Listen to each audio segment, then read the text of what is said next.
Channel 3 with Frank Camacho and Ann Lanker, Gil Tyree, and Royal Norman.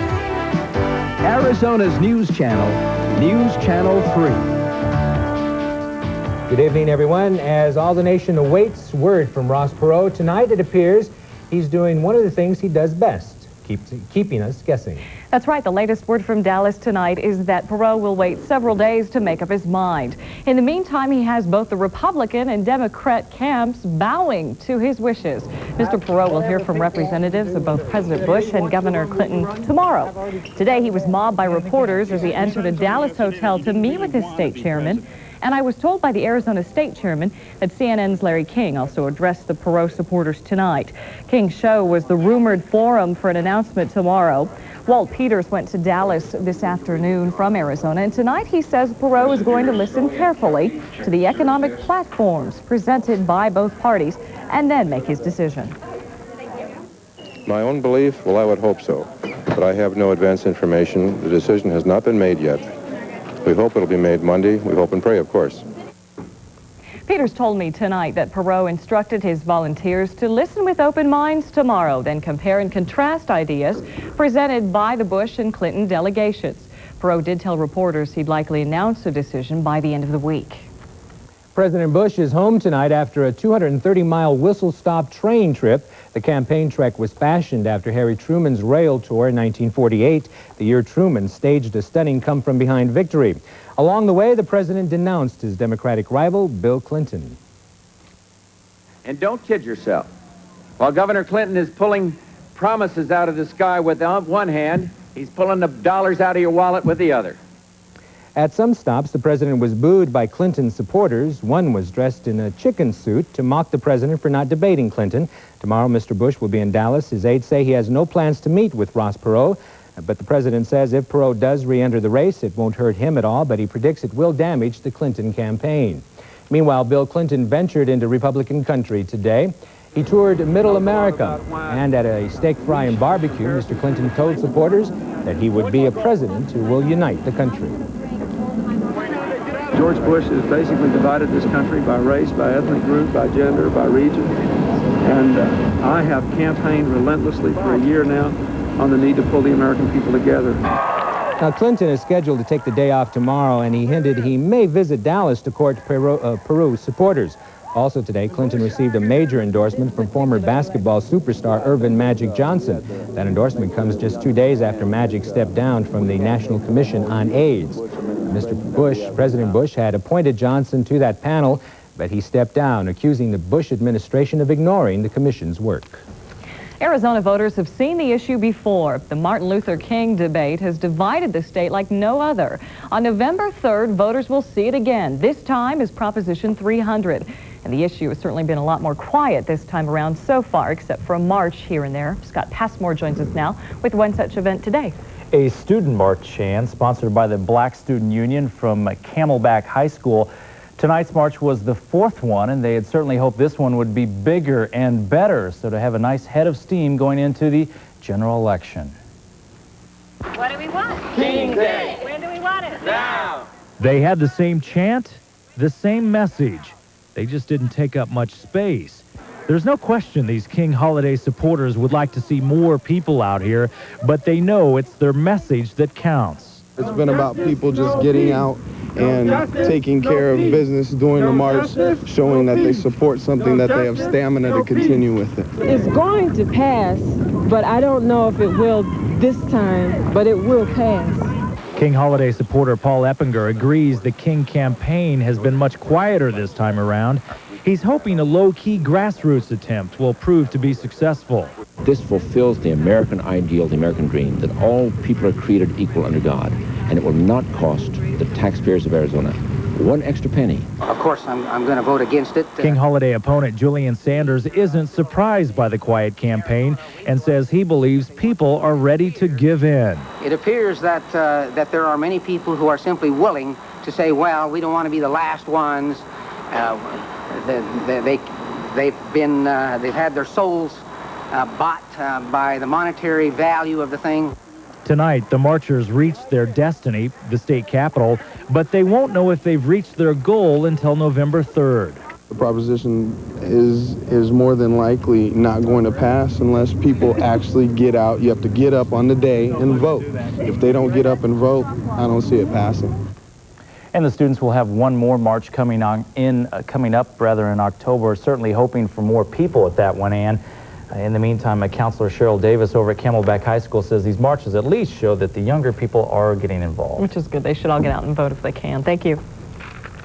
Tonight, a Phoenix man and woman are in Valley hospitals, both with gunshot wounds to the head. Police say it appears the man shot the woman and then turned the gun on himself. Both victims, believed to be in their 40s, were taken to the hospital where they're reported to be in extremely critical condition. No names are being released tonight. Phoenix police are also searching for any clues into the murder of a 17-year-old girl. Breeza Bonnell and a friend were headed to a party in the 4200 block of West Cherry Lynn last night. Police say the girl saw some kind of fight going on in the street and decided to leave.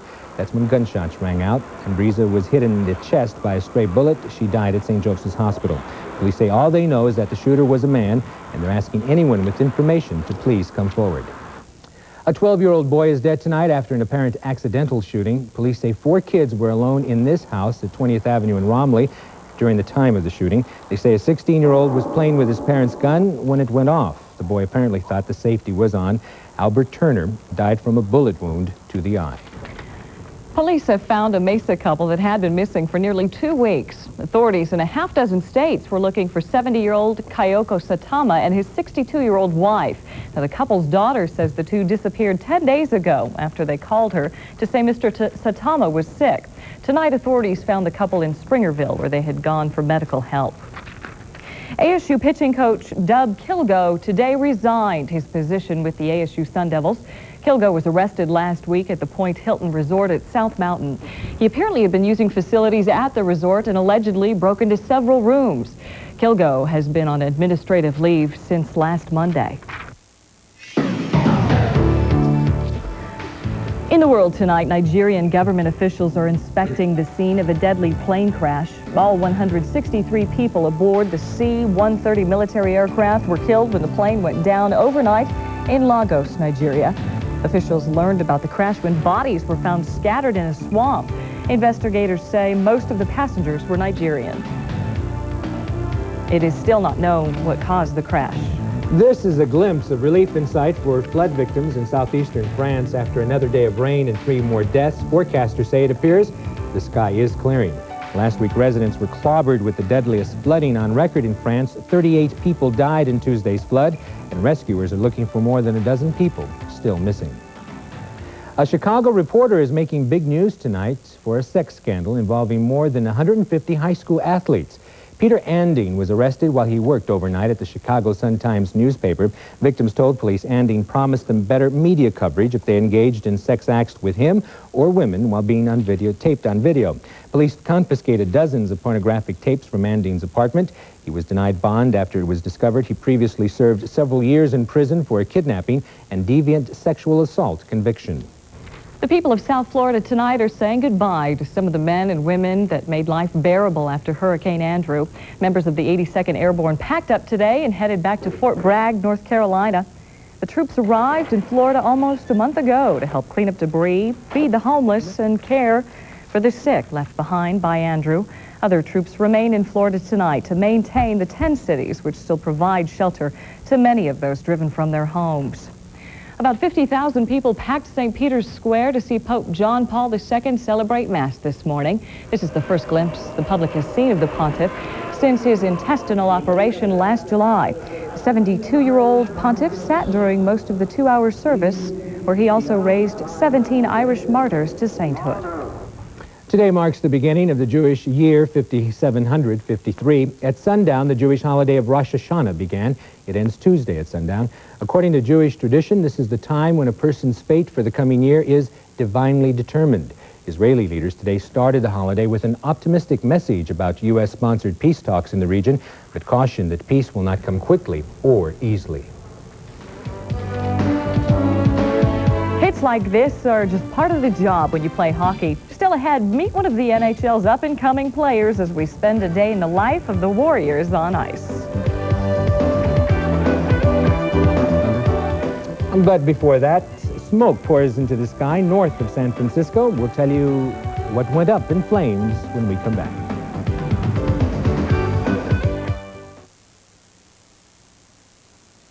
It's like bumps and potholes don't exist. Frankly, it's more comfortable than sitting in my living room. The longer you drive it, the more the little things impress you. Yeah, it's really held on to its value. When I put my foot on the pedal, it does just what I tell it to do right away. I think it's easily the most luxury you can get for the money. There are lots of good reasons to buy a Lexus LS 400, and one good reason not to. Lease an LS 400 at your Valley Lexus dealer today.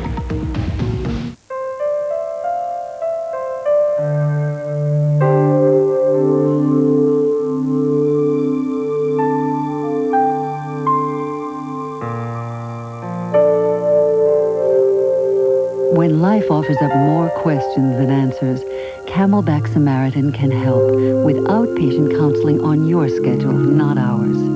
To get help, call for help. Call Camelback Samaritan at 254-HELP. Just a little good advice. At iMasters, you'll find two kinds of professionals. People who know about optics and lenses and making quality glasses, and people who know about facial shapes and frames and making you look great. So about an hour later, You're gonna love the way you look. and right now you can save money with iMasters newspaper coupons. Get a free pair when you buy a pair, or save $40 on a single pair at iMasters. I had a guy that come in and he was looking for his wife a Christmas gift. He wanted to try to get the cheapest radio he could, but he wanted to get the best quality too, understand? And he got to tell me that he was out of work, and I helped him and we found the best we could, and he was very pleased. But people like that need kind of a little extra special attention too and stuff, I think, you know.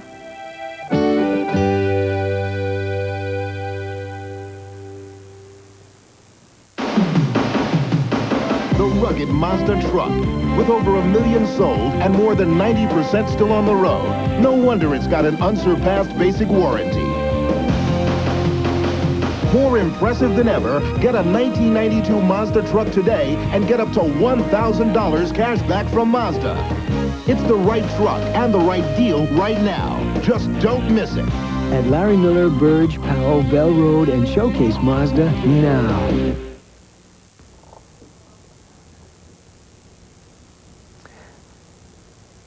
Firefighters in the Bay Area say they have a tire fire under control, but they say it'll be another 24 hours before they consider it out. The fire is burning near Santa Rosa, and the heavy smoke forced the evacuation of some residents of a nearby trailer park. Now, one person received minor injuries fighting the fire. Several others barely escaped injury when some volatile liquid exploded. At this point, no one knows what caused the fire. Not much is left tonight for some residents of Wenatchee, Washington, after their homes and apartments went up in flames from a brush fire. Some residents today returned to where their homes in central Washington once stood and surveyed the damage. In all, 35 homes and apartments were burned to the ground. Fire officials think the blaze was started yesterday by some kids trying to make a campfire. 3,500 acres burned before firefighters were able to contain the blaze. Damage is estimated at $3 million. 4 firefighters had to be treated for smoke inhalation. No one else was seriously injured. Royals here now. Just when you thought it might cool down, right. wrong. Not. And the humidity that, you know, we've been dry the past couple of days, it's going to come back as well toward the end of the week. Yeah, so we're going to get a couple of more record breakers, and then we're going to get the humidity on top of that. And heck, by then it'll be Christmas, and we're bound to cool off by then. Let's check out the numbers from today.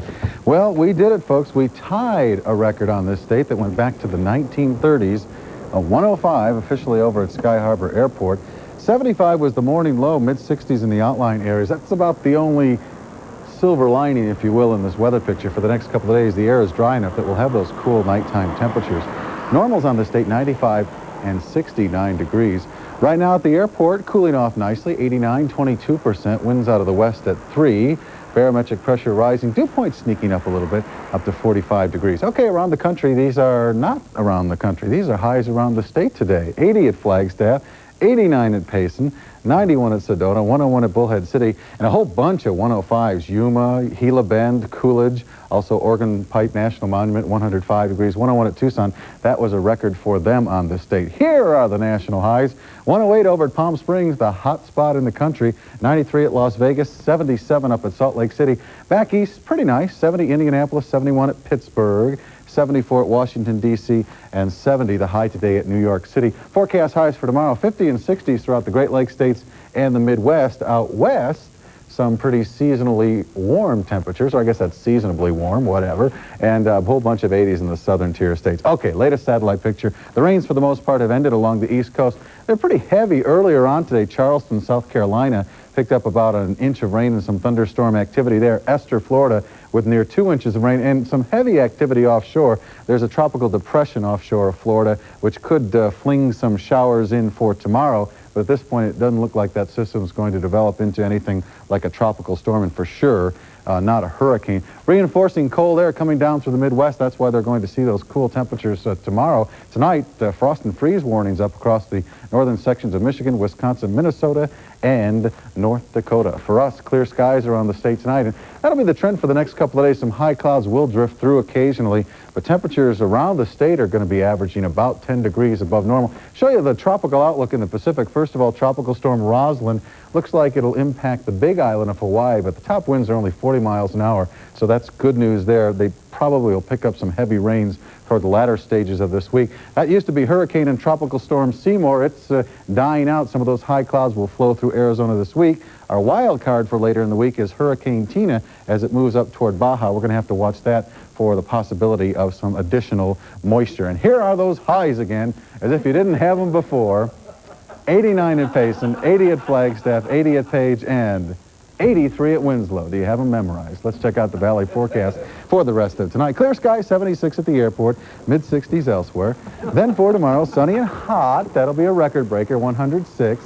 But we'll make it a little hotter on Tuesday, 107, the extended forecast. Wednesday, okay, another record. Slight chance for afternoon storms on Thursday and Friday, but definitely more humid. And there's a test on the highs later. Including all the 105s, yeah, right? Exactly. When you break the records, we have to check and double check, though. Yeah. It's accuracy, that kind of thing. Got to make sure. Sure, thank you. Thanks, Roy. One way to stay cool is to head to the Madhouse on McDowell for a Roadrunners hockey game. Up next, step onto the ice as we find out what it takes to play one of sport's roughest games from a young player trying to make it to the NHL. We'll be right back. Mitsubishi believes that a luxury car should offer something beyond the usual luxuries. It may be extraordinary power and control, a consummate blend of comfort and performance, or a state-of-the-art four-wheel drive system. The Diamante, the Montero, the 3000 GT. Luxury as defined by Mitsubishi. The word is getting around.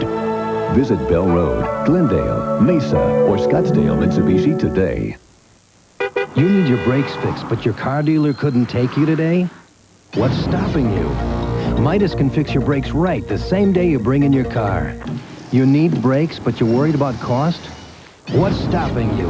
Right now, get 25% off Midas quality brake shoes or pads. You need brakes? What's stopping you? Your brakes can't wait. Midas today. See the Midas coupons on page 2 of this Sunday Arizona Republic Sports section. Smitty's announces a bold new everyday policy in double coupons. The ultimate double coupon that lets you save 3 ways. Now, Smitty's doubles all manufacturers' coupons, doubles all competitors' cents-off coupons, even doubles coupons on all warehouse-sized items. It's the ultimate double coupon policy because unlike Fry's, Walmart, Walgreens, or Price Club, you can do all your shopping and double all your cents-off coupons at one store every day. Smitty's, the ultimate way to save.